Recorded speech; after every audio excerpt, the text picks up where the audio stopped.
کو عنقریب معلوم ہو جائے گا۔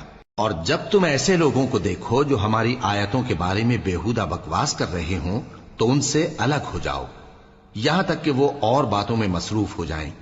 اور اگر یہ بات شیطان تمہیں بھلا دے تو یاد آنے پر ظالم لوگوں کے ساتھ نہ بیٹھے رہو، اور پرہیزگاروں پر ان لوگوں کے حساب کی کچھ بھی جواب دہی نہیں، ہاں نصیحت تاکہ وہ بھی پرہیزگار ہوں۔ اور جن لوگوں نے اپنے دین کو کھیل اور تماشا بنا رکھا ہے اور دنیا کی زندگی نے ان کو دھوکے میں ڈال رکھا ہے، ان سے کچھ کام نہ رکھو، ہاں اس قرآن کے ذریعے سے نصیحت کرتے رہو تاکہ قیامت کے دن کوئی اپنے اعمال کی سزا میں ہلاکت میں نہ ڈالا جائے۔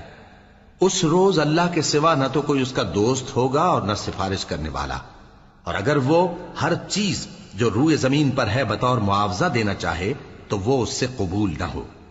یہی لوگ ہیں کہ اپنے اعمال کے وبال میں ہلاکت میں ڈالے گئے، سو ان کے لیے پینے کو کھولتا ہوا پانی اور دکھ دینے والا عذاب ہے، اس لیے کہ کفر کرتے تھے۔ کہو کیا ہم اللہ کے سوا ایسی چیز کو پکاریں جو نہ ہمارا بھلا کر سکے نہ برا؟